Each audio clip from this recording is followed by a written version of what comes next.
Shalom keluarga Saat Teduh yang tercinta. Baru saat teduh yang lalu, hari Rabu, kita semua menerima kuasa Roh Kudus.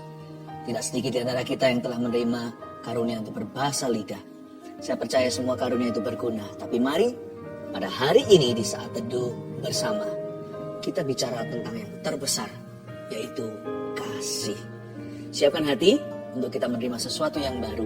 Saya bacakan dulu kesaksian, supaya tidak ada satupun di antara kita jiwanya merana, tapi boleh berharap kepada Tuhan. Yesi Oktavia. Shalom, saya ingin memberi kesaksian kesembuhan. Mata sebelah kiri saya sudah bertahun-tahun terasa kering dan gatal. Tiap kali bangun tidur, mata kiri saya selalu merah dan terasa gatal sekali. Saya mengenal Saat Teduh bersama Pastor Philip dari bulan Oktober 2021. Dan sejak saat itu selalu ikut live Saat Teduh bersama dan sering mengirimkan permohonan doa tentang pemulihan ekonomi. Saat Teduh tanggal 20 April 2022 dengan judul Yesus Redakan Angin Ributku. Di akhir acara, pastor mendoakan tentang mata yang bermasalah. Seketika saya imani doa pastor juga untuk saya. Ketika besok paginya saat saya bangun tidur, mata saya nggak lagi terasa gatal maupun merah. Awalnya saya merasa heran, karena saya masih merasa ragu. Apakah saya sungguhan mengalami kesembuhan? Maka saya mengamati mata saya beberapa hari dan memang sejak tanggal 20 itu, mata saya tidak merah lagi, tidak gatal lagi setiap bangun tidur.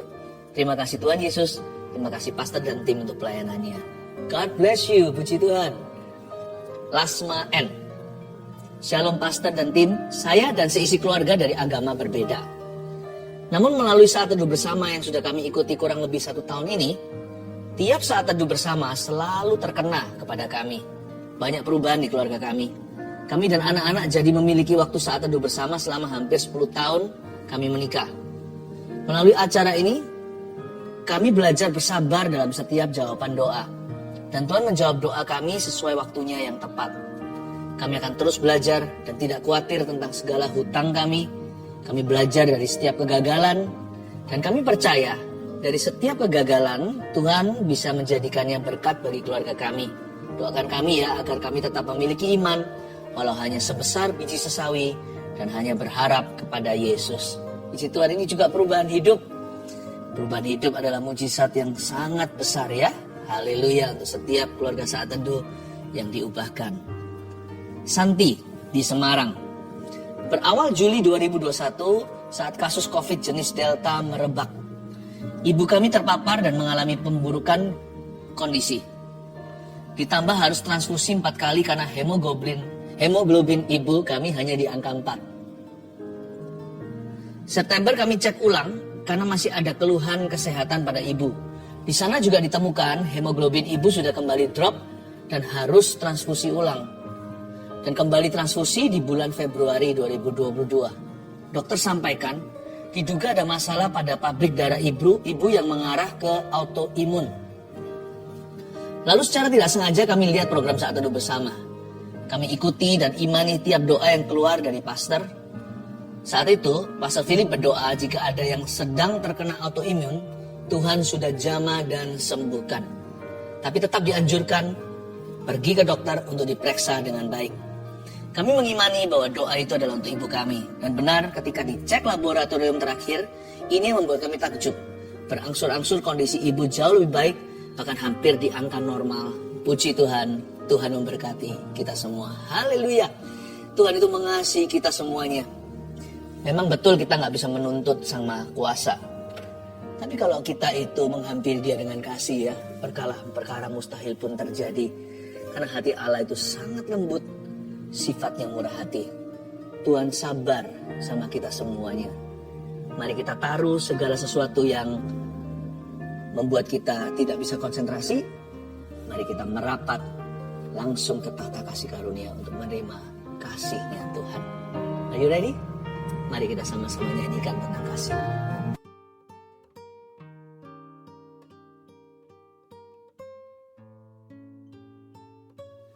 Selamat malam semua, apa kabar? Shalom, shalom. Dan kalau yang nggak live nanti menyaksikan video ini, di jam berapapun Anda menyaksikan ini, Tuhan ada di situ. Ya, kita mulai dengan kesaksian seperti biasanya. Live chat juga sudah buka. Ini kan YouTube live. Anda bisa sampaikan permohonan doa. mulai sekarang bisa komunikasi dengan kami. Tim sudah ready. Saya bacakan dulu kesaksian. Ini dari kesaksian saat teduh yang lalu. Yang ini namanya Indah. Bulan Juli salah satu saat teduh, Pastor Philip bernubuat bulan Agustus adalah bulan titik balik. Akan ada deal-deal yang dari Tuhan. Akan ada jabat tangan sebagai tanda kesepakatan. Saat itu saya menerima dengan bingung. Bagaimana caranya ya Tuhan, dalam waktu dekat ada rumah kami yang bisa deal. Usaha suami saya di dunia properti pengembang. Dan saya adalah agen properti. Akhir Juli kira-kira tanggal 28. Ada deal harga dan kami diberi DP salah satu rumah kami. Dan tepat bulan Agustus tanggal 6 kami ada jabat tangan di notaris. Transaksi jual beli. Seperti yang dinubuatkan Pastor Philip. Kemudian Pastor Philip doa minta perpanjangan waktu sampai bulan September. Dan benar-benar luar biasa Tuhan itu. Di akhir September kami deal harga lagi satu rumah yang lebih kecil. Dan tanggal 12 Oktober kemarin kami jabat tangan sekali lagi di notaris untuk pelunasan rumah. Padahal rumah ini sudah 3 tahun nggak bisa dijual. 3 tahun belum bisa terjual, tapi justru di saat pandemi malah bisa terjual dan cash lagi pembelinya. Dahsyat. Sungguh bersyukur buat apa yang Tuhan berikan kepada kami. Puji Tuhan. Saya senang sekali mendengarkan orang yang bersyukur ya. Tuhan itu baik.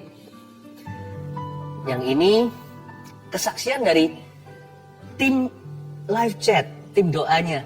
Jadi yang melayani nggak dilupakan ternyata. Give, it will come back to you. Ini agak panjang, kesaksian luar biasa. Kira-kira hampir 1 bulan saya sering gatal-gatal di seluruh badan, rasanya nggak enak. Seperti panas, perih, sampai mau garuk-garuk saja. Puncaknya hari Senin, 12 Oktober tiba-tiba dilekukan tangan seperti pecah-pecah kering. Lalu mulai mengelupas perih, warna merah dan keluar darah dikit-dikit. Lalu di pergelangan tangan kiri dan semua lengan saya seperti ada kulit mengkerut dan berubah warna jadi coklat seperti kulit kering. Lalu tanggal 14 Oktober saya tugas live chat. Jadi nggak dengerin Ko Philip saat teduh. Tapi saat itu suami saya mengikuti saat teduh bersama Ko Philip. Malam harinya saya sudah tidur. Sama suami saya saat teduhnya diputar ulang lagi. Saat di akhir Ko Philip bilang, ada seseorang perempuan yang Anda punya alergi tertentu. Itu ditimbulkan oleh lemak dalam tubuh Anda. Karena badan Anda gemuk, lifestyle Anda tidak sehat. Lemak itu membuat badan Anda gatal sampai dilekukan-lekukan tangan merah-merah seperti darah keluar. Dan Ko Philip bilang kalau Anda dijamah Roh Kudus saat ini dan Anda disembuhkan, dalam sebulan berat badan Anda akan turun sampai 5 kilo. Lalu malam itu Sandy Imani namanya ini, dan doakan bahwa itu saya dan saya pasti disembuhkan. Waktu pagi hari bangun tidur sama Sandy, saya diputarin saat teduhnya Ko Philip, dan waktu Ko Philip bernubuat buat orang yang sakit gatal-gatal, kita langsung toleh-tolehan. Sandy cuma bilang, kamu gak doa sama Tuhan masalah gatalmu itu, tapi Tuhan tahu detail loh, detil sekali segala yang kamu perlukan. Saya memang gak doa sama Tuhan masalah gatal yang saya alami, karena saya kira kulitnya kering saja karena jarang sekali punya waktu perawatan tubuh seperti dulu. #efek sibuk kerja. Terus juga jarang makan sayur. Saya baru sadar ternyata hal sekecil itu pun bahkan tidak saya pikirkan bisa jadi masalah kalau Tuhan tidak campur tangan. Tapi puji Tuhan, Yesus tahu apa yang saya butuhkan. Puji Tuhan sekarang sudah nggak gatal lagi. Tangan yang bagian lekukan sudah kering, tidak merah-merah sampai seperti darah keluar. Lalu di lengan juga merah-merahnya sudah kering. Di pergelangan tangan juga perlahan kulit mengkerutnya memudar. Yang pasti sudah nggak perih lagi. Lalu yang lebih wow, berat badan saya setiap hari sedikit-sedikit turun. Belum drastis, tapi sekarang sudah 70 sampai 71 kiloan dari yang sebelumnya 76,4 kilo. Melalui kejadian ini saya belajar bahwa ketika kita belajar hidup sungguh dengan Tuhan, kita nggak usah khawatir tentang apapun, karena Tuhan sendiri yang turun tangan, yang cover kita hingga detil-detil hidup kita. Apa yang kita pikirkan, apa yang kita butuhkan, apa yang kita perlukan, bahkan sampai apa yang tidak kita pikirkan, yang tidak dilihat mata, tapi kita perlukan, Dia yang menyediakannya bagi kita. Vina dan Joel. Haleluya. Haleluya, saya terharu. Tuhan itu kerjanya dahsyat, nyata sekali. Hari ini giliranmu. Ayo bawa hati untuk menghadap Tuhan Yesus. Dan Insta Live juga sudah bergabung. Mari kita semua satukan hati, satukan iman, bahwa pengharapan kita yang pupus kepada Tuhan. Mari kita menyembah. Apa yang paling nikmat saat kita bersaat teduh? Yaitu kalau kita berdoa dan membaca firman bersama-sama dengan keluarga. Saya berharap Anda satu keluarga juga sama-sama sudah siap menerima firman Tuhan hari ini. Saya bacakan dulu kesaksian untuk menguatkan Anda sekalian, sehingga berkat Tuhan akan mengalir dengan limpah, bahkan di dalam rumah tangga setiap keluarga saat teduh tercinta. Saya bacakan ya. Herlianti memberi kesaksian begini. Sejak saat saya mulai ikut saat teduh bersama, saya merasakan mujizat Tuhan. Ketika pastor doakan orang yang asma dan infeksi saluran kantung kemih, saya imani. Dan tanpa sadar saya sering kambuh infeksi saluran kantung kemih. Ternyata setelah didoakan pastor, tidak pernah kambuh lagi. Saya percaya Tuhan Yesus sudah sembuhkan saya. Anak saya dulu, kalau dia batuk dan tidak cepat diberi obat, biasanya bisa sampai sesak nafas. Dokter pernah bilang itu asma. Namun sekarang asma itu sudah tidak kambuh lagi. Walaupun anak saya kena batuk, puji Tuhan Yesus, ya sudah sembuhkan kami. Terima kasih Tuhan, terima kasih Pastor Philip. Tuhan Yesus memberkati pelayanannya. Haleluya. Asma, batuk, sakit apapun, yang ringan maupun berat, dalam Kristus selalu ada harapan ya.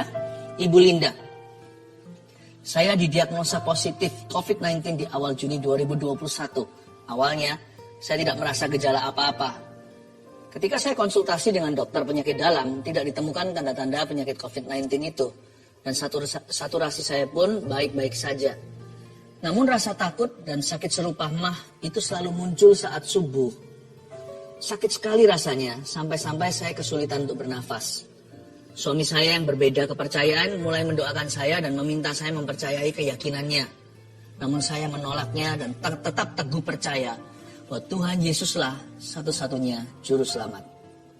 Suatu hari ketika saat saya menyaksikan saat teduh bersama, Pastor Philip Mantova bernubuat tentang seorang ibu yang minum obat penenang dan obat mah, ibu itu akan sembuh total. Saya dikuatkan dan beriman bahwa hal itu adalah nubuatan untuk saya. Semenjak hari itu, rasa sakit dan kekhawatiran berlebihan itu perlahan-lahan hilang. Dan saya sudah jarang minum obat lagi. Jiwa saya makin dikuatkan, terutama melalui persekutuan dalam CG. CG di sini cell group ya. Banyak orang memiliki masalah jauh lebih pelik dari saya, tapi kami semua dapat tetap saling menguatkan. Saya percaya hanya Tuhanlah andalan saya. Haleluya. Bukan hanya disembuhkan, tapi juga memperoleh komunitas rohani yang saling menunjang. Puji Tuhan ya, saya berdoa juga keluarga saat teduh tidak ada satupun yang yatim piatu rohani. Semua akan menemukannya. Saya percaya Tuhan memberi kita rumah, bukan hanya di sorga, tapi juga di bumi ini. Yaitu saudara seiman yang peduli. Elita Siregar. Shalom, saya seorang ibu rumah tangga yang selama 10 tahun dipercayakan Tuhan merawat seorang anak cerebral palsy. Selama 10 tahun itu pula saya terus melanjutkan kuliah. Bukan untuk berkarier, melainkan untuk meneliti anak saya. Pada 7 Juli 2021, anak saya meninggal. Saya hampir depresi. Saya merasa semua yang saya lakukan dan harapkan sia-sia dan ingin mati menyusul anak saya. Dalam kedukaan yang dalam tanpa sengaja, tayangan ulang siaran saat teduh bersama tentang bebas dari depresi muncul di YouTube. Saya skip, tapi muncul lagi dan lagi. Tanpa minat saya klik dan menonton tayangan itu. Di luar dugaan, firman yang disampaikan saat itu mengubah sikap hati saya. Saya kembali bangkit karena Tuhan belum selesai dengan saya. Kemudian saya ikut ujian CPNS pada tanggal 25 Desember 2021 dan dinyatakan lulus sebagai dosen di salah satu universitas negeri di Depok, Jawa Barat. Saat ini saya yang dahulu hanya seorang ibu rumah tangga telah mulai mengajar di tempat yang baru dan hingga saat ini saya adalah jemaat saat teduh bersama Pastor Philip. Haleluya. Puji Tuhan ya, saya hatinya berbunga-bunga kalau mendengarkan kesaksian seperti ini. Ingin segera mencium kaki Yesus dan berkata terima kasih, semua adalah karena perbuatanmu. Kalau orang lain ditolong, keluarga kita juga. Mari kita masuk ke hadirat Allah. Come on guys, let's worship Jesus together.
berkesudahan.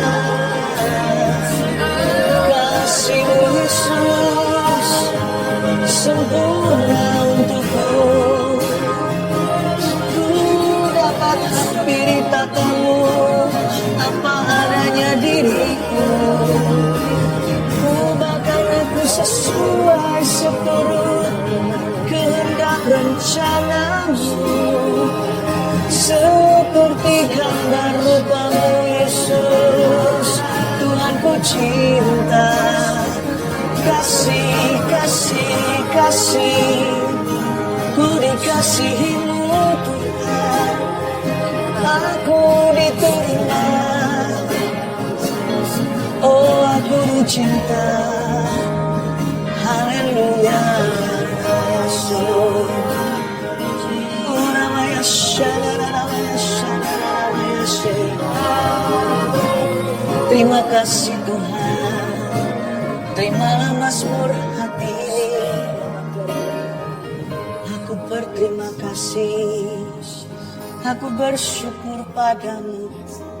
Terimalah mazmur hati dari jeritan hati yang terdalam. Bangga dan senang, campur dengan perasaan tidak layak. Namun dengan perasaan sudah dikuduskan. Sungguh Tuhan, setiap orang yang merasa tidak layak di hadirat-Mu, siapapun kami di antara keluarga Saat Teduh, berikan kesaksian roh di dalam hati, bahwa mereka diterima. Dan Tuhan menerima kami apa adanya, mengubah kami serupa dengan gambar rupanya. Terima kasih Tuhan, sampaikan sabda-Mu, biar kasih-Mu bertata sungguh. Kasih Yesus bertata di dalam seluruh kehidupan kami, atas tubuh jiwa roh kami. Kasih itu yang terbesar, biar kasih Yesus yang sempurna itu bertata. Ubahkan kami semuanya. Love changes the heart. Terima kasih Tuhan. Sampaikan sabda-Mu, sembunyikan hamba-Mu di balik salib-Mu. Dalam nama Yesus. Haleluya. Amin. Puji Tuhan. Saya merasakan waktu berdoa tadi ini, bahwa ada di antara kita yang merasa nggak layak di hadirat Allah. Mungkin perasaan itu berfondasi. Mungkin Anda sudah melakukan sesuatu. Atau melakukan sesuatu yang mendukakan hati Allah. Atau bisa jadi perasaan itu nggak ada dasarnya. Tapi berupa hati aja yang nggak merasa aman. Inti ceritanya di sini. Yesus mati di kayu salib. Anda sudah diterima apa adanya. Bukan berarti Anda tidak akan berubah. Tuhan akan mengubahmu.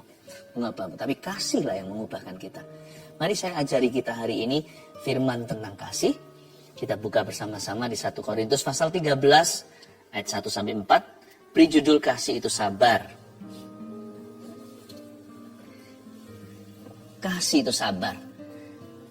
Jaga-jaga jikalau ada di antara kita yang merasa Tuhan itu masih marah sama Anda. It's not true. Tuhan itu sabar. Bisa marah tapi gak gampang murka. Allah kita itu sabar. 99% ketika kita merasa Tuhan lagi marah sama kita, kita selalu salah. Ternyata Tuhan itu ingin membantu dan menolong kita. Tuhan itu tidak marah sama Anda. Saya ulang lagi, saya rasa Roh Kudus suruh saya menyampaikan ini sekali lagi ke telinga Anda. God is not angry with you. Tuhan itu sabar, Allah itu kasih. Tapi kita baca dulu ayatnya, supaya kita belajar menjadi seperti Dia. 1 Korintus 13, ayat 1-4 bunyinya, sekalipun aku dapat berkata-kata dengan semua bahasa manusia dan bahasa malaikat, tetapi jika aku tidak mempunyai kasih, aku sama dengan gong yang berkumandang dan canang yang gemerincing. Sekalipun aku mempunyai karunia untuk bernubuat, dan aku mengetahui segala rahasia dan memiliki seluruh pengetahuan, dan sekalipun aku memiliki iman yang sempurna untuk memindahkan gunung, tetapi jika aku tidak mempunyai kasih, aku sama sekali tidak berguna. Dan sekalipun aku membagi-bagikan segala sesuatu yang ada padaku, bahkan menyerahkan tubuhku untuk dibakar, tetapi jika aku tidak mempunyai kasih, sedikit pun tidak ada faedahnya bagiku. Ayat 4, kasih itu sabar, kasih itu murah hati, ia tidak cemburu, ia tidak memegahkan diri, dan tidak sombong. Berhenti di situ, sisa ayat baca sendiri. Tapi saya bahas ayat 1 sampai ayat 4. Definisi kasih yang Saya mau jelaskan sedikit saja cukup. Kita hayati satu persatu ya. Daripada banyak-banyak, dangkal semua, mending satu tapi kita dalami. Karena satu ini adalah pembukaannya. Kasih itu sabar, itu yang jadi judul tema kita hari ini. Sebenarnya orang yang sabar itu seperti Tuhan. Kalau kita mau menjadi seperti Kristus, kita harus panjang sabar. Tapi orang sabar nanti ujungnya kesal. Kata dunia sih begitu. Jangan bersandar pada pengertianmu sendiri. Karena pikiran manusia itu menyesatkan. Orang sabar itu malahan dicinta dan dibela Tuhan. Tuhan sayang sama orang yang sabar. Orang yang sabar itu dieman sama Tuhan, disayang. Jadi Tuhan yang berkepentingan. Karena orang sabar itu langka di dunia ini. Kasih itu sabar. Sebelum kita bicara tentang murah hati, tidak cemburu, tidak memegahkan diri, tidak sombong, lalu lanjutan di bawahnya masih banyak, tidak melakukannya tidak sopan, tidak cari keuntungan sendiri dan sebagainya. Hidangan pembukanya itu kesabaran. Sebab kalau sampai kasih itu tidak bermula sabar, semua buyar. Lawan kata sabar di sini adalah kasar. Kalau belum apa-apa kita sudah kasar sama orang. Nggak mungkin kita bisa murah hati sama orang itu. Nggak mungkin kita bisa bangga atas keberhasilannya alias tidak cemburu. Nggak mungkin kita bisa rendah hati. Kalau sudah bentak-bentak, sudah marah biasanya pakai ancaman. Ya, nggak mungkin kita bisa melakukan apa yang sopan kalau kita sudah kasar di depan. Makanya kasih itu sabar. Dari semua definisi kasih, yang pertama-tama ditaruh nomor satu adalah kesabaran. Ya. Kalau nggak sabar, udah percuma sisanya. Nggak akan kejadian. Makanya orang yang sabar itu sangat-sangat dicinta sama Tuhan dan dibela. Ya.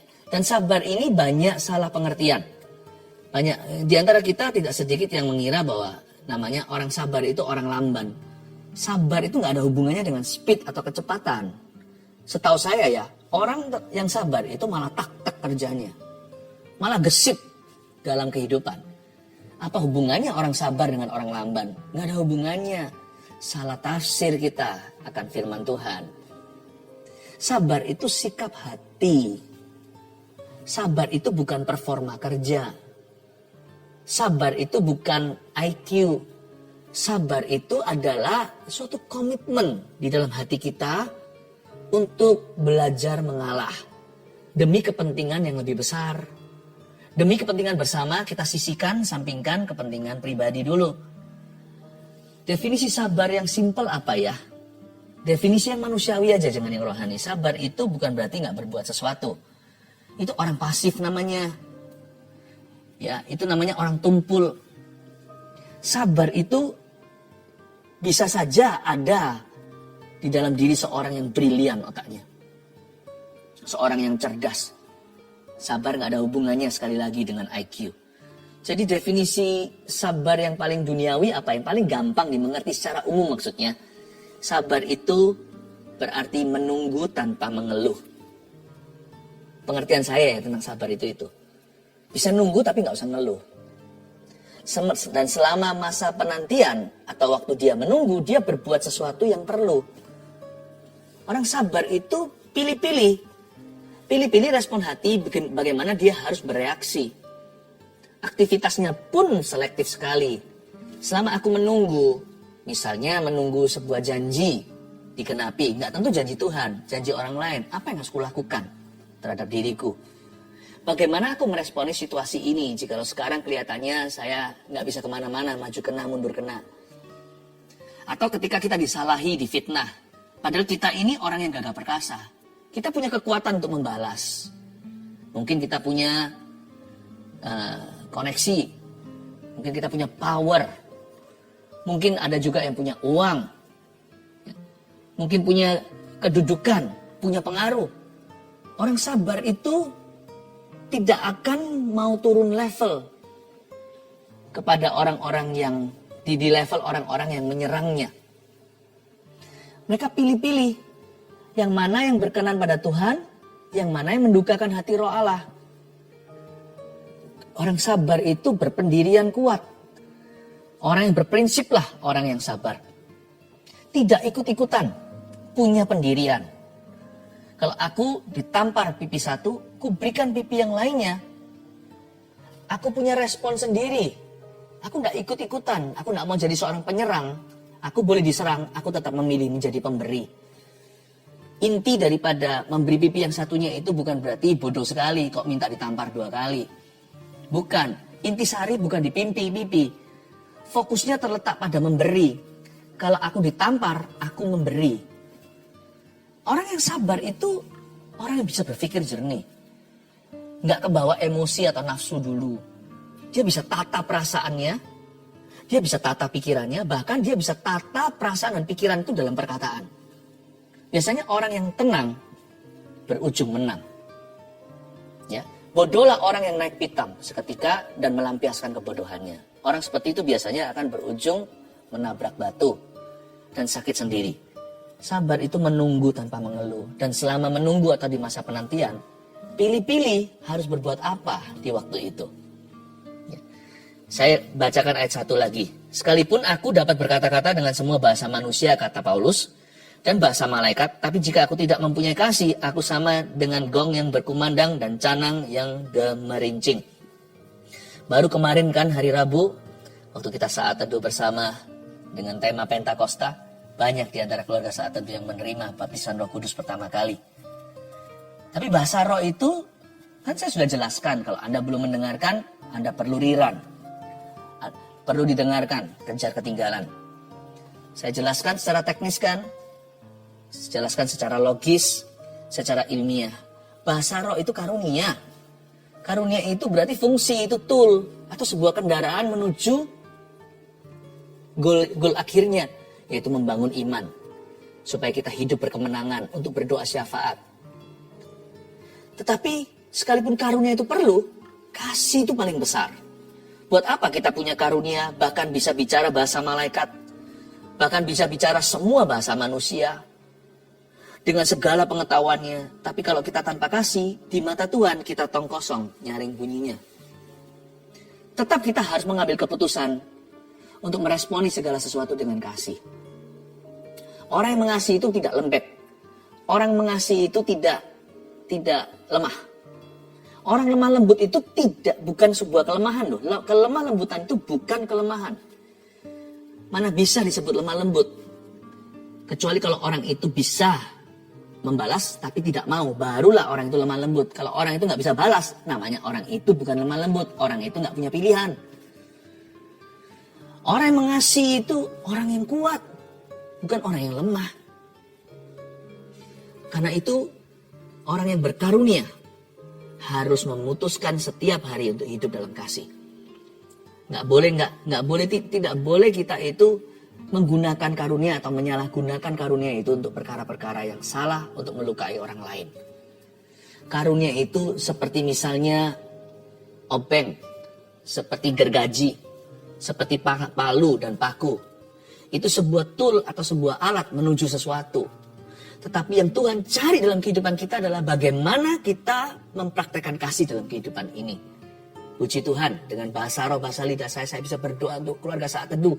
Semua. Sekalipun saya tidak tahu satu persatu. Saya bisa bersyafaat dengan dalam tanpa mengenal satu persatu siapa sedang bergumul dengan apa. Kalau nggak gitu kepala saya bisa meledak, tahu rahasia setiap manusia. Puji Tuhan, bahkan karunia yang saya miliki pun saya amalkan untuk jiwa-jiwa. Saya amalkan untuk Anda. Apa yang saya miliki, saya persembahkan kepada Tuhan. Sesuatu yang berguna dalam kehidupanmu. Karunia pun bekerja melalui kasih. Sebab tanpa kasih kita adalah gong yang berkumandang dan canang yang gemerincing. Sekalipun aku mempunyai karunia untuk bernubuat ayat 2 dan aku mengetahui segala rahasia dan memiliki seluruh pengetahuan. Dan sekalipun aku memiliki iman yang sempurna untuk memindahkan gunung terjadi mujizat misalkan. Tapi jika aku tidak punya kasih, aku sama sekali useless, tidak berguna. Karunia pun bekerja melalui kasih. Dan sekalipun aku membagi-bagikan segala sesuatu yang ada padaku, bahkan menyerahkan tubuhku untuk dibakar, jadi martir. Tapi jika aku tidak mempunyai kasih, sedikit pun tidak ada faedahnya bagiku. Kita sudah baca 3 ayat ya. Jadi kita sekarang sudah berada di kilometer pewahyuan bahwa kasih itu yang terpenting, kasih itu yang terbesar. Jadi mari kita sepakat dulu that love is the most important. Nah sekarang kita pelajari definisi kasih, hanya satu yang saya bagikan di episode saat teduh kali ini. Kasih itu sabar. Kasih itu murah hati, ia tidak cemburu, ia tidak memegahkan diri dan tidak sombong. Katakan kasih itu sabar. Sekali lagi katakan, kasih itu sabar. Kasih itu sabar. Tadi saya sudah jelaskan, tidak perlu diulang. Tuhan taruh nomor 1 definisi kasih adalah kesabaran. Tuhan tuh gak iseng. Ini bukan kebetulan. Pasti ada maksud ilahi di dalamnya. Kenapa kesabaran? Kenapa tidak kasih itu pertama-tama ditaruh adalah rendah hati? Atau kasih itu ditaruh yang nomor 1 adalah kemesraan? Atau tidak menyimpan kesalahan? Kenapa kesabaran? Seperti yang saya katakan, kalau tidak dimulai dengan sabar, sisanya buyar. Sekarang kita melihat 3 level sabar. Catat ini, saya kasih beberapa poin hari ini ya. 3 level sabar itu apa aja? 1, sabar terhadap yang menyebalkan. Nah kalau kita mau uji kasih, jikalau kita mau ujian kesabaran, mari kita jangan bandingkan dengan orang lain. Sama aja kalau bandingin dengan orang lain, kadang-kadang kita menang, kadang-kadang kita kalah. Tapi kalau kita bandingkan dengan kebenaran, maka kita akan diubahkan. 3 level sabar yang pertama yang harus kita hayati. Hayati dengan seksama dan amalkan. Kita jalankan, kita praktekkan, kita lakukan. Dan minta kuasa Roh Kudus membantu kita. Bukankah roh di dalam kita lebih besar daripada roh di dalam dunia? Kita harus sabar terhadap yang menyebalkan. Belajar dari Yesus. Tuhan Yesus waktu 3,5 tahun itu memuridkan murid-muridnya. Ini orang-orang tegar tengkuk. Sama seperti kita. Susah banget gitu loh, kadang-kadang sebel gitu. Kok gak ngerti-ngerti? Pernah sekali Tuhan Yesus sampai secara verbal nyatakan, berapa lama lagi aku harus tinggal dengan kamu, angkatan yang kurang percaya? Berapa lama lagi kamu kan begini? Bukankah aku sudah beritahu? Pernah sekali lagi Tuhan Yesus lagi bicara sebuah perumpamaan atau ilustrasi tentang ragi orang Farisi. Mereka kira Yesus cari roti. Aduh. Ya. Lalu Tuhan Yesus berkata, belumkah kau memahami? Aku nggak maksudnya roti. Masa kamu lupa sih? Waktu 5 roti 2 ikan, berapa orang makan? 5.000 guru. Waktu itu ada 4.000 orang yang ku kasih makan. Berapa bakul sisanya? 7 guru. Masa aku bicara tentang ini? Masa kamu belum ngerti-ngerti sih? Kok nggak pinter-pinter? Yang ku maksudkan di sini adalah ahli Taurat. Yang ku maksudkan adalah kemunafikan. Tuhan Yesus itu diuji kesabarannya sama orang-orang seperti kita. Waktu di Galilea sama 12 muridnya. Orang-orang yang menyebalkan pasti ada di sekeliling kita. Kalau nggak ada, mungkin kita lah orangnya. Ya, sabar terhadap yang menyebalkan. Tapi dalam cerita Injil, sekalipun Yesus mengeluhkan sekali-kali dan berkata, lu orang kalian tuh kok begini terus ya, kapan majunya? Selalu berakhir setiap episodenya, Yesus sabar lagi. Makanya Tuhan itu panjang sabar. Artinya sabar, sambung sabar, ditambal terus sabarnya. Kita harus gitu mau gak mau. Mau gimana lagi? Mau ngampuni 7 kali 70. Itulah jalan orang Kristen. Itulah cara anak Tuhan. Ya itulah harga yang harus kita bayar. Sampai kita mati gak berubah standar. Kita mesti sabar terhadap yang menyebalkan. Dan kadang-kadang kalau kita merasa orang lain terlalu menyebalkan, kita sudah gak bisa maju 1 kilometer lagi untuk mengampuni. 7 kali 70 sudah sampai jatuh tempo. Udah sampai ke perbatasan, udah 490. Udah gak bisa lagi tambah 1. Kita merasa kita sudah terlalu menerima orang itu. Kita sudah terlalu toleransi dengan kelemahannya. Waktu kita sudah gak tahan lagi, ingatlah. Tuhan merasakan yang sama dengan Anda. Hai orang berdosa. Sebagaimana dosamu diampuni, ampunilah sesamamu. Jika engkau tidak mengampuni sesamamu, aku tidak akan mengampunimu, kata Tuhan Yesus. Kalau Tuhan bisa sabar sama kita yang menyebalkan, kita mesti sabar kepada orang lain yang menyebalkan pula. Kedua, sabar terhadap yang membosankan. Tuhan Yesus itu dinyatakan sebagai anak Allah waktu berusia 30 tahun. Kemana aja? Waktu umur 1, waktu jadi orok bayi lahir di Bethlehem sampai umur 30. Tuhan Yesus dikenal sebagai anak tukang kayu, anaknya Yusuf. Berarti Tuhan Yesus sebelum menjadi anak Allah dinyatakan sebagai the Son of God, dia sebagai anak manusia. Suatu titel yang Tuhan Yesus pakai terus ketika mengajar atau ketika mempresentasikan dirinya. Tuhan itu gak sok-sokan, dia berkata, anak manusia, jikalau anak manusia datang, adakah ia mendapatkan iman? Anak manusia datang untuk melayani, bukan untuk dilayani. Humble kan? Karena Tuhan Yesus tren-trenannya gini, Bapa di sorga mengizinkan putra mahkota, anak Allah yang tunggal, menjadi anak manusia setia dalam perkara-perkara yang membosankan. Urusan kayu, prakarya, bantu papa di dunia, ya, mungkin bantu korah-korah Maria. Kan setelah sang perawan Maria itu melahirkan Yesus di palungan, kemudian barulah menikah dengan suaminya, yaitu Yusuf. Dikaruniai anak-anak kan? Jadi Yesus ada adik-adik.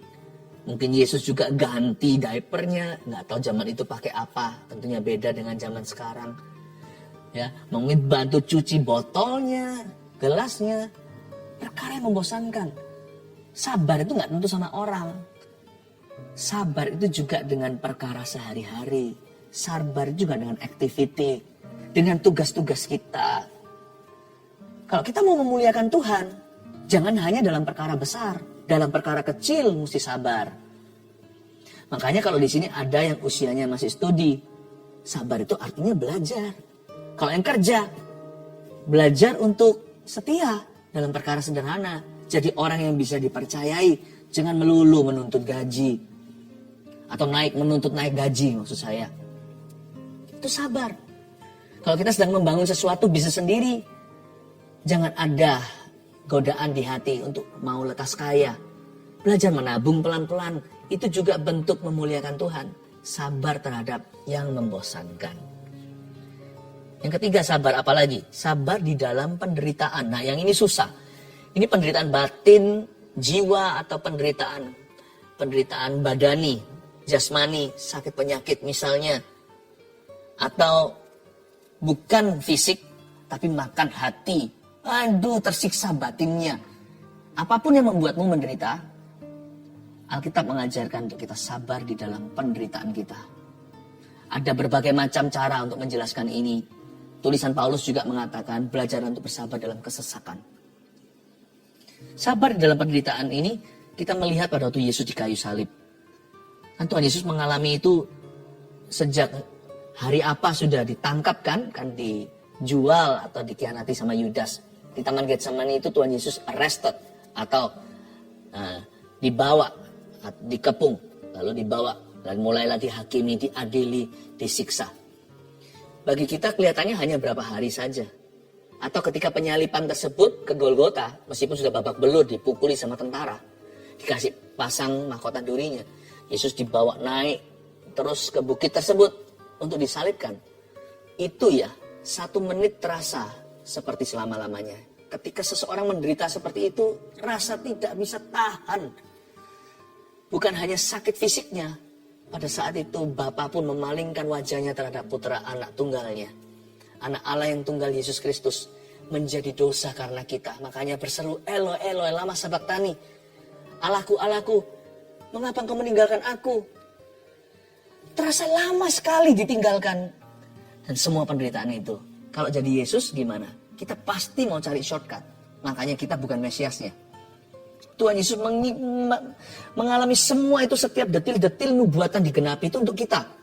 Supaya sempurna tuntutan hukum Taurat di dalam diri Anda dan saya. Supaya kita tidak lagi harus memenuhi itu baru masuk ke sorga. Tapi mulai hari ini, karena kita terima Yesus, Bapa melihat Yesus di dalam diri kita. Sempurna penebusannya. Tuh, ada satu episode waktu itu kalau Anda perhatikan. Ada seseorang menawarkan painkiller sama Tuhan Yesus. Dikasih asam, anggur asam. Atau dicucukkan ke mulutnya, diangkat ke sana. Ketika Yesus merasakan itu anggur asam, itu bukan wine asam apa. Itu adalah semacam obat anestesi. Di zaman itu adalah suatu medicine untuk mengurangi rasa sakit. Yesus menolaknya, dia nggak mau. Dia nggak mau minum itu. Nggak mau main curang, nggak mau di-bypass. Penuhkan tabung panah, termasuk tabung panah penderitaanmu. Kalau memang itu adalah salib yang harus kita pikul, pikullah salib itu. Kalau bukanlah untuk dirimu sendiri, pikullah untuk orang lain. Saya tidak mau courting. Tidak mau courting penderitaan jikalau penderitaan itu karena kebenaran. Lain cerita kalau penderitaan kita karena salah kita atau karena dosa. Nah yang itu nggak perlu terjadi. Kalau penderitaan kita karena kebenaran, itu mahkota. Sabar dalam penderitaan. Jangan mau discount. Karena kenapa? Kita belajar dari Yesus. He bore our sins in patience. Patiently, dengan sabar, dia menanggungnya untuk kita. Kasih itu sabar.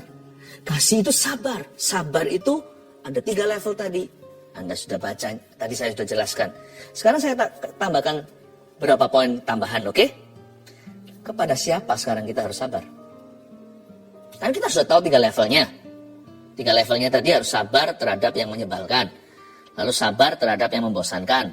Sabar di dalam penderitaan. Nah sekarang target kesabaran kita tuh siapa sih? Kepada siapa kita harus sabar? Nomor 1, jelas-jelas orang lain. Ini umum sekali, semua orang tahu.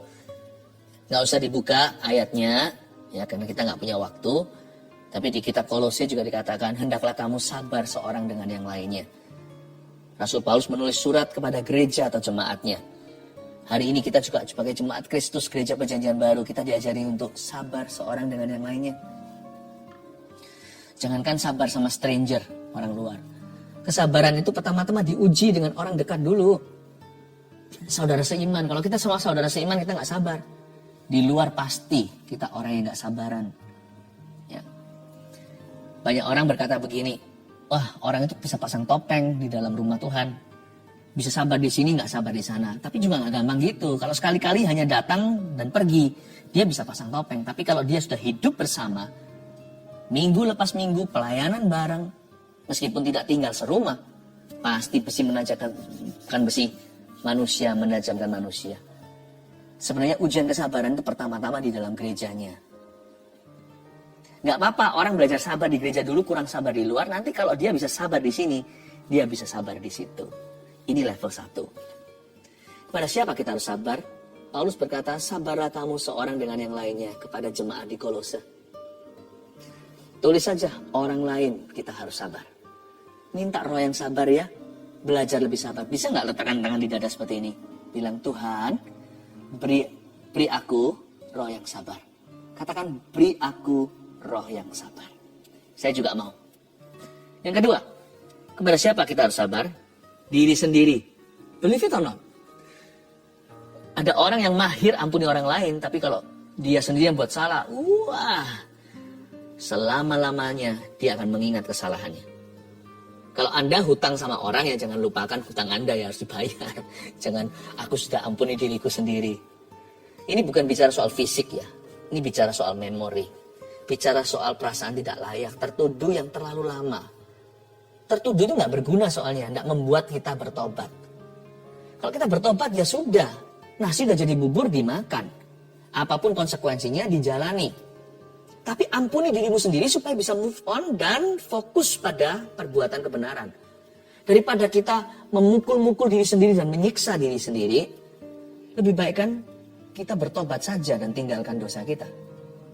Daripada kita menyesal-menyesal tanpa ujungnya, mendingan menyesal sekali dan sungguhan, kalau perlu nangis beneran di kaki Tuhan.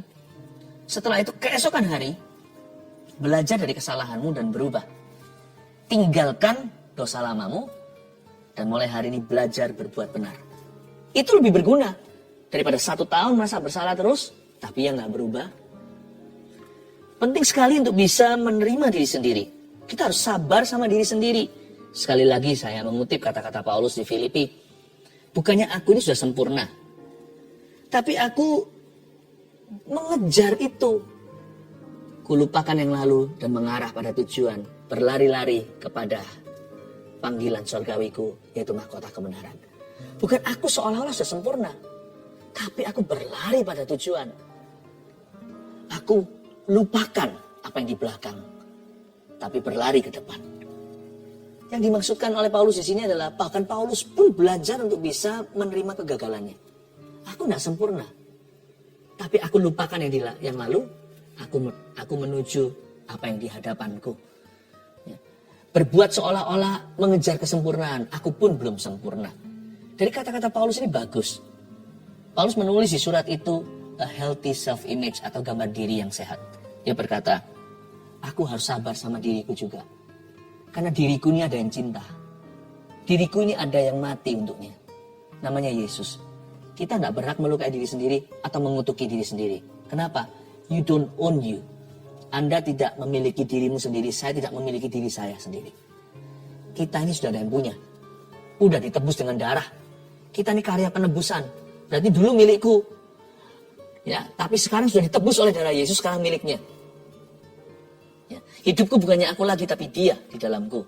Tapi Yesus yang ada di dalam diri kita. Kita harus sabar sama diri sendiri. Tapi ini bukan menjadi alasan untuk kita terus berbuat dosa juga. Karena ayat ini atau pengertian ini tidak bisa dimanipulasi atau tidak boleh diselewengkan. Tapi pada orang-orang yang suka merasa tidak layak, yang forever and ever, amin, selama-lamanya tidak pernah merasa diterima sama Tuhan, melulu Tuhan itu marah sama aku. Sebenarnya bukan Tuhan yang marah sih, menurut saya sih Anda yang marah sama diri sendiri. Forgive yourself, move on, dan belajarlah berbuat apa yang menyenangkan Tuhan. Ketiga, kita harus sabar sama siapa lagi, ayo? Kita harus sabar sama waktu Tuhan. Waktu Tuhan. Saya jadi ingat kata-kata pemazmur di Mazmur 27 bunyinya begini. Nantikanlah Tuhan. Kuatkanlah dan teguhkan hatimu. Nantikanlah Tuhan. Diulang lagi, pembuka penutup nantikanlah. Di tengah-tengah suruh kuatkan dan teguhkanlah. Menantikan Tuhan, kita harus sabar sama waktu Tuhan. Karena waktu Tuhan tidak sama dengan waktu kita. Dan waktu kita menanti di depan, menanti di belakang, di tengah-tengah, kita harus ingatkan diri sendiri untuk teguhkan dan kuatkan hati. Jangan mudah kecewa sama Tuhan. Jangan mudah putus asa. Kita mesti sabar sama waktu Tuhan. Kadang-kadang waktu Tuhan datang begitu cepat. Kita tidak menyadari, kita harus berjaga-jaga dan waspada. Bisa datang seperti pencuri di malam hari. Artinya bisa saja tiba tanpa kita duga. Tapi waktu Tuhan juga bisa terkesan lambat.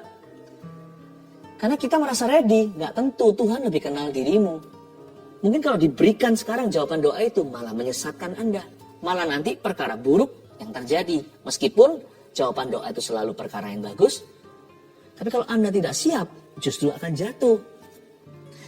Karena itu belajar percaya sama Tuhan. Karena waktu Tuhan itu yang paling baik dan paling benar. Segala sesuatu hanya indah pada waktunya. Pada siapa kita harus sabar?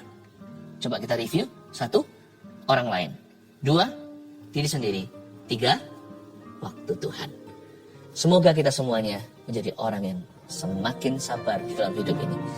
Mari kita letakkan tangan kita di dada kita. Katakan seperti ini. Tuhan berikan kepadaku roh yang sabar. Haleluya. Haleluya.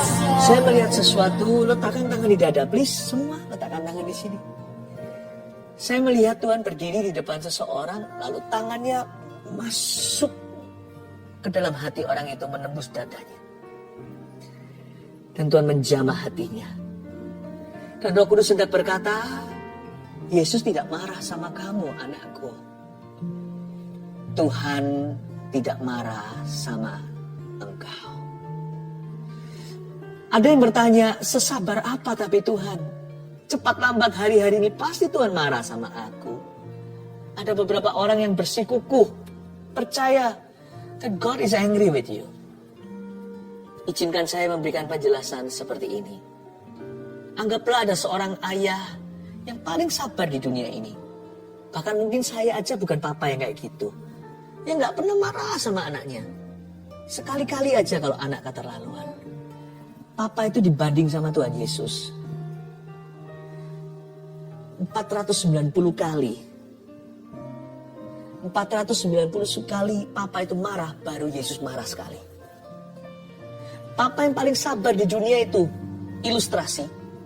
Kalau dia marah 490 kali, ayah yang gak pernah marah terhadap family-nya.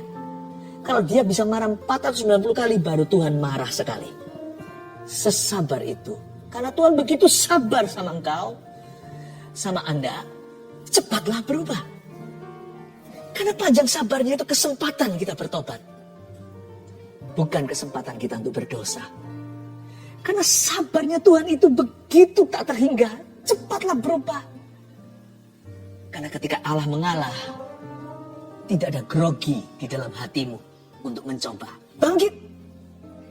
7 kali kau jatuh, bangkit lagi. Yesus menerima dan mengasihimu.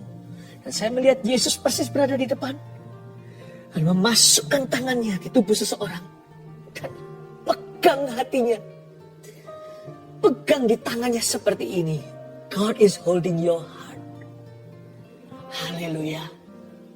Kasih Tuhan memulihkan.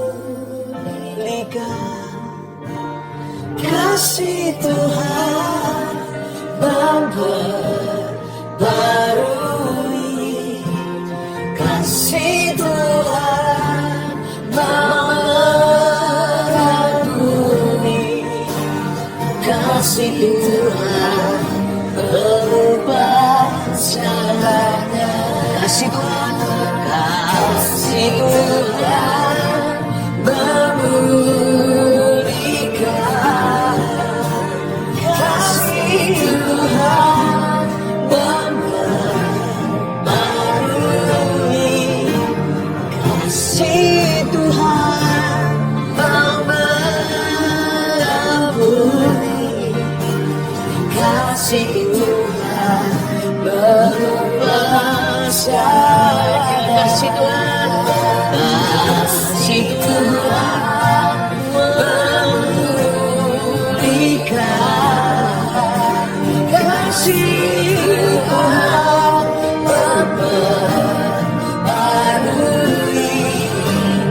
Kasih Tuhan mengampuni. Kasih Tuhan mengubah segalanya. Sekarang saya minta Anda yang punya masalah dengan jantung, sebab saya mendapatkan sebuah prophetic word dari Kristus, bahwa yang berpenyakit jantung di saat teduh bersama today, hari ini, banyak yang akan disembuhkan Tuhan. Letakkan tanganmu di dadamu seperti itu. Tidak kebetulan tadi saya melihat penglihatan Tuhan menembus tubuh seseorang, pegang hati orang itu. Dan saya minta Tuhan juga saat ini memulihkan jantung seseorang dalam nama Yesus. Ada seorang pasien yang harus sekarang di bypass. Ini sudah jatuh tempo, sudah harus segera. Dan Anda mau ke Malaysia. Saya dengar sekali itu Anda mau ke Malaysia. Tapi Anda masih menunda karena ini operasi besar. Pergi ke dokter lagi, dicek lagi. So, hasilnya kali ini akan beda. Keadaannya tidak sefatal itu karena Tuhan mengubah vonis yang terjadi. Tidak salah dengan yang lalu, tapi Tuhan mengadakan perubahan pada jantungmu. Di treatment saja Tuhan akan sembuhkan. Dalam nama Yesus, saya melihat satu orang ibu-ibu sudah berusia yang pakai alat deteksi jantung ketika menonton Saat Teduh Bersama today. Anda memang minta kesembuhan. Anda berharap sekali supaya Allah, supaya Roh Kudus menyebutmu. Saya melihat Anda pakai itu karena lagi dites selama berapa jam atau selama sehari untuk tahu rekaman jantungnya. God bless your heart di dalam nama Yesus. Semua kelainan-kelainan jantung aku tengking dalam nama Yesus. Semua kelainan jantung aku tengking dalam nama Yesus. Aku berdoa, setiap arteri-arteri aku berkati. Semua blockage kalau ada di antara orang-orang sekarang ini berdoa, setiap blockage atau setiap penyumbatan dalam nama Yesus, aku minta clearance dari Tuhan. Tuhan bersihkan semuanya. Roh Kudus mengalir di setiap channel-channel itu yang buntu. Aliran sungai dari tahta Allah itu. Aliran sungai Roh Kudus di dalam jantung seseorang. Terima kasih Tuhan. Beri kami jantung yang kuat ya Tuhan untuk melayani-Mu. Terima kasih Tuhan. Dalam nama Tuhan Yesus Kristus. Saya melihat juga ada satu orang yang ini bukan jantung. Tapi saya melihat pergelangan kaki pergelangan kaki kanan seorang yang bengkak Tuhan sembuhkan, dan juga asam uratnya pun disembuhkan Tuhan. Saya melihat pergelangannya itu bengkak di sebelah sini, sekarang kempis ketika saya mengucapkannya di dalam nama Yesus Kristus. Tuhan baik, amin. Mari ulurkan tangan sekarang ke semua permohonan doa yang masuk di lewat live chat. In Jesus name I speak healing. Kuucapkan kesembuhan, kudeklarasikan dengan iman. Terimalah kesembuhan bagi yang sakit. Dan setiap mujizat yang bukan kesembuhan fisik pun, I pray Tuhan open dan buka sorga dan tingkat-tingkatnya. Berkati keluarga Saat Teduh yang tersayang ya Tuhan. Di dalam nama Yesus. Yang berkat terbesar tentunya adalah ajari kami untuk sabar. Terima kasih Tuhan. Dalam nama Yesus. Saya minta nanti di live chat ini, Anda, bukan di live chat, di komentar maksud saya nanti ya. Anda tuliskan, khususnya Anda yang merasa diri sendiri seorang pemarah, pendendam. Tulis begini ya. Tuhan beri aku roh yang sabar. Gitu aja. Saya minta Anda menuliskannya, bukan supaya kita lihat, tapi supaya Anda lakukan itu sebagai tindakan iman. Ingat bahwa hari ini, tanggal ini, Anda sudah minta roh yang sabar sama Tuhan. Tidak ada alasan lagi Anda kalah di area itu atau emosi. Mulai hari ini akan ada urapan baru dalam kehidupan Anda. Haleluya. Mari angkat tangan dulu. Setelah ini jangan langsung dimatikan. Kita nyanyi satu lagu lagi setelah doa berkat ya. Oh haleluya, love you so much. Terimalah berkat dari Allah Bapa, Allah Putra, Allah Roh Kudus menyertai setiap kita dari sekarang sampai selama-lamanya. Allah yang panjang sabar tinggal di dalam diri Anda dan saya. Dalam nama Yesus, amin. Welcome di Saat Teduh yang sudah dinanti-nantikan semua orang. Hari ini kita mau masuk hadirat Tuhan, minta Tuhan menguji hati kita, sehingga hati kita senantiasa dibersihkannya. Sebelumnya saya bacakan kesaksian terlebih dahulu untuk menguatkan iman setiap orang yang bergumul dengan sesuatu. Yang ini dari Jasmine di New York. Shalom Pastor Philip dan tim. Saya tinggal di New York hampir 10 tahun bersama keluarga. Di sini saya pelajar dan mengambil sekolah kedokteran. 2 tahun terakhir ini adalah masa yang sangat sulit untuk saya karena nilai ujian screening untuk masuk sekolah kurang baik. Dari aplikasi sekian banyak, dari apply sekian banyak sekolah, saya tidak dapat interview. Saya merasa lelah dan mau menyerah untuk menjadi dokter. Tapi Tuhan Yesus kita sangat baik dan selalu tepat waktu di dalam bekerja. Di salah satu saat teduh Pastor Philip di awal tahun ini, saya dengar bahwa ada anak yang akan masuk sekolah kedokteran. Pastor Philip bilang untuk coba lagi dan jangan menyerah. Pastor juga bilang, selamat, Anda akan menjadi dokter. Di saat itu hati saya tergerak untuk berdoa dan meminta, serta mengimani bahwa itu juga rencana Tuhan Yesus untuk saya. Singkat cerita, saya sudah diinterview dan diterima di sekolah kedokteran di Amerika 1 bulan yang lalu dengan beasiswa yang cukup besar. Lalu ada lambang smile-nya. Tuhan Yesus sungguh sangat baik, bisa menyampaikan isi hatinya lewat Pastor Philip. Terima kasih Pastor dan tim GMS. Semoga kesaksian ini bisa menguatkan para pelajar yang mau merintis karirnya. Tuhan Yesus selalu punya rencana yang baik dan Dia selalu tepat waktu. Amin. Senang ya? Nah, nanti kalau sudah jadi dokter, tak boleh lupa sama Tuhan. Selalu lakukan kehendak Tuhan melalui profesi Anda. Elizabeth, bulan Desember saya mengaminkan apa yang saya dengar dari Pastor Philip tentang tiroid yang disembuhkan oleh Tuhan Yesus. Waktu itu hasil ekografi tiroid stadium 4. Karena banyak masalah, saya menunda cek ke dokter spesialis. Tapi saya percaya Tuhan sanggup sembuhkan. Tepatnya tanggal 29 Maret saya akhirnya ke dokter spesialis dan saya melakukan tes scintigraphy pada 6 April di rumah sakit. Puji Tuhan, hasilnya menunjukkan tidak ada tiroid. Semuanya normal. Sungguh tidak berkesudahan. Kasih setia Tuhan. Terima kasih Pastor Philip dan tim atas pelayanannya. Lisa Anggraini. Saya ingin bersaksi tentang kebaikan Tuhan. Sekitar awal Maret, saya terserang vertigo yang sangat parah sehingga harus dilarikan ke rumah sakit untuk dirawat sementara. Setelah itu rasa pusing dan sakit di kepala tidak kunjung hilang selama 2 minggu. Saat mendengarkan saat teduh tanggal 13 Maret 2021, Pastor Philip mendoakan agar penyakit vertigo beserta semua gejalanya dipatahkan dan disembuhkan dalam nama Yesus.